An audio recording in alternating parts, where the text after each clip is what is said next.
Kaveri travels బస్సుకు తీవ్ర ప్రమాదం చోటు చేసుకుంది. కర్నూలు శివార్లో బస్సు ఒక్కసారిగా అదుపు తప్పి డివైడర్ను ఢీకొట్టి రోడ్డుకు అవతలి వైపు దూసుకెళ్లింది. అయితే ఆ సమయంలో ఎదురుగా వాహనాలు ఏవి రాకపోవడంతో ఘోర ప్రమాదం తప్పిందని చెప్పాలి. ఈ ప్రమాద సమయంలో బస్సులో 29 మంది ప్రయాణికులు ఉన్నారు. పాండిచ్చేరి నుంచి హైదరాబాద్కు వెళ్తున్న సమయంలో ఈ ఘటన జరిగింది. అయితే ఆ తర్వాత ప్రయాణికులను మరో బస్సులో ఎక్కించి డ్రైవర్ అక్కడి నుంచి పంపించి వేసినట్లుగా తెలుస్తోంది. ఆ ఘటన జరిగిన సమయంలో ఆ డివైడర్ను ఢీకొట్టిన దగ్గర ఉన్నటువంటి పరిస్థితి ఒకసారి మీరు చూడొచ్చు.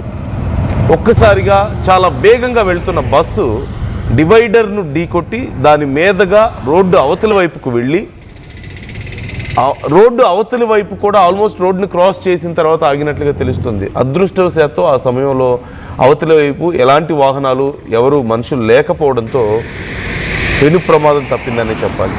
ఒకవేళ అటువైపు నుంచి ఏదైనా వాహనాలు వచ్చుంటే ఎంత ఘోరం జరిగి ఉండేది మీరు చూస్తున్నారు స్క్రీన్లో. అయితే ఆ తర్వాత వేరే బస్సులో ఎక్కించి మిగతా ప్రయాణికులందరినీ పంపించి వేశారు అంటూ తెలుస్తుంది. 29 మంది ప్రయాణికులు ఉన్నారు. దీనికి సంబంధించి ప్రయాణికులు ఏమంటున్నారు, అలాగే అసలు ఈ ఘటన ఎలా జరిగింది, డివైడర్ను అలా ఎలా ఢీ కొట్టారు, నిద్రమత్తులో జరిగిందా లేకపోతే ఇంకేదైనా కారణం ఉందా, డీటెయిల్స్ తెలుసుకుందాం. హుసేన్ జాయిన్ అవుతున్నారు మా ప్రతినిధి. హుసేన్, అసలు ఏం జరిగింది? డివైడర్ను ఢీ కొట్టి రోడ్డు అవతలకి వైపుకు వెళ్ళడం ఏంటి, రీజన్ ఏంటి అసలు?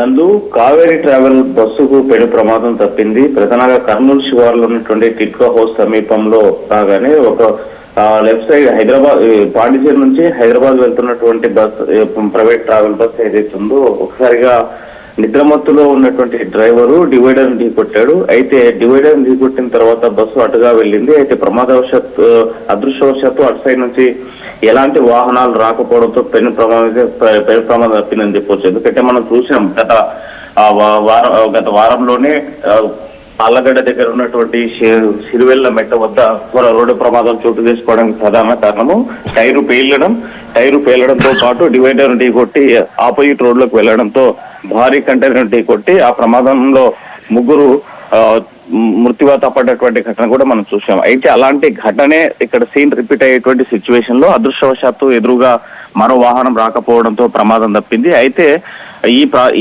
ప్రమాదం జరిగినటువంటి ఘటనలో బస్సులో సుమారు 29 మంది ఉన్నారు. వారంతా కూడా ఎవరికి ఏ చిన్నపాటి గాయం కూడా కాకపోవడంతో ఊపిరి పీల్చుకున్నారు ప్రయాణికులంతా కూడా. ఆల్టర్నేట్ వాహనాన్ని ఏర్పాటు చేసి వారందరినీ కూడా తమ గమ్యస్థానం చేరేలాగా కావేరీ ట్రావెల్స్ సంబంధించినటువంటి యాజమాన్యం చర్యలు తీసుకుంది. సో దీంతో సంఘటన స్థలానికి పోలీసులు చేరుకున్నారు. కానీ అక్కడ ఎలాంటి పెను ప్రమాదం లేకపోవడం, ఎవరికి గాయాలు కాకపోవడంతో అందరూ కూడా ఒకవైపు అధికారులు మరోవైపు యాజమాన్యం ఊపిరి తీసుకున్నటువంటి పరిస్థితి అయితే ఉంది. సో మొత్తానికి పెను ప్రమాదం తప్పిందని చెప్పొచ్చు. నందు, డ్రైవర్ కానీ లేదంటే యాజమాన్యం కానీ ఎవరైనా రెస్పాండ్ అయ్యారా జరిగిన ఘటనకు సంబంధించి? అంటే ఈ ఘటన పైన ఒకవైపు యాజమాన్యం కానీ బస్సు డ్రైవర్ సంబంధించి ఏ ఒక్కరు కూడా మాట్లాడలేదు. ప్రమాదం అయితే ఏం జరగలేదు కదా, దానిపైన ఎలాంటి రెస్పాన్స్ అయితే అటువైపు ఏ ఒక్కరి నుంచి వచ్చినటువంటి పరిస్థితి అయితే లేదు. సో ఈ ప్రమాదం తప్పడంతో ఊపిరి పీల్చుకున్నారు. ఎందుకంటే మనం చూసాం కర్నూలు జిల్లాలోనే ఘోర రోడ్డు ప్రమాదం గత అక్టోబర్ నెలలో కావేరీ ట్రావెల్ సంబంధించినటువంటి బస్సు ప్రమాదంలో 19 మంది సజీవ దహనమైనటువంటి ఆ పరిస్థితి కూడా చూసాం. ఒకవేళ అనుకోని పరిస్థితుల్లో ఏదన్నా అగ్ని ప్రమాదం జరిగినా లేకపోతే ఆపోజిట్ లో భారీ వాహనాలు వచ్చి ఉన్నా కూడా ఆ ప్రమాద యొక్క తీవ్రతను అంచనా వేయలేని పరిస్థితి ఉండేది. అయితే అదృష్టం కలిసి వచ్చింది. అదృష్టవశాత్తు అందరూ కూడా ఊపిరి పీల్చుకున్నారు. దీనికి ప్రధానమైనటువంటి కారణం ఈ సంఘటనకి ఆ డ్రైవర్ నిద్రమత్తులో ఉండడం, తెల్లవారుజామున తన యొక్క గమ్యస్థానాలకు పోయేటువంటి క్రమంలో ఫాస్ట్ గా వెళ్లేటువంటి క్రమంలోనే ఈ డివైడర్ ను ఢీకొట్టినట్టు మనకు తెలుస్తా ఉంది. సో ఎలాంటి ప్రమాదంలో ఎవరికి ఏం గాయాలు కాకపోవడంతో అందరూ కూడా ఊపిరి పీల్చుకున్నటువంటి సిచ్యువేషన్ అయితే ఈ ఘటనా స్థలం వద్ద ఉంది. నందు, right. Thank you Hussain, thanks for the details. ఈ ఘటనకు సంబంధించి ఇప్పటి వరకు అందుతున్నటువంటి సమాచారం ప్రకారం ప్రయాణికులు అందరూ సేఫ్గానే ఉన్నారు. మొత్తం 29 మంది ప్రయాణికులు ఉన్నారు ఆ బస్సులో ఆ టైంలో. అయితే డ్రైవర్ నిద్రమత్తులో ఉండడం వల్లే ఈ ప్రమాదం జరిగినట్లుగా తెలుస్తోంది.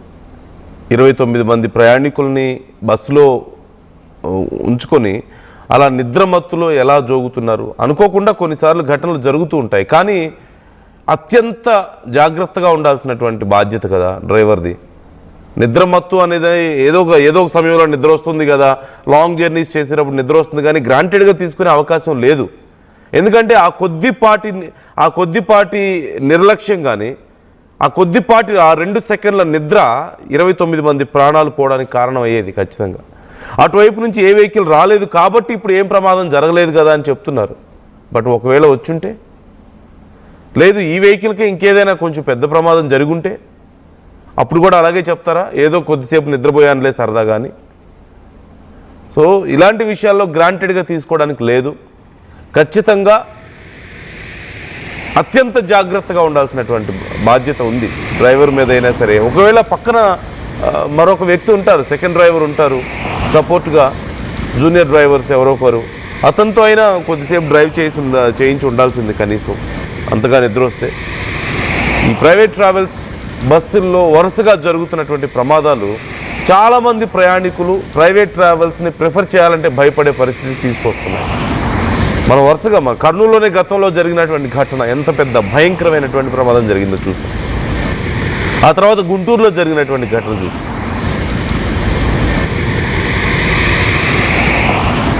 పంచుకోండి, కామెంట్ చేయండి.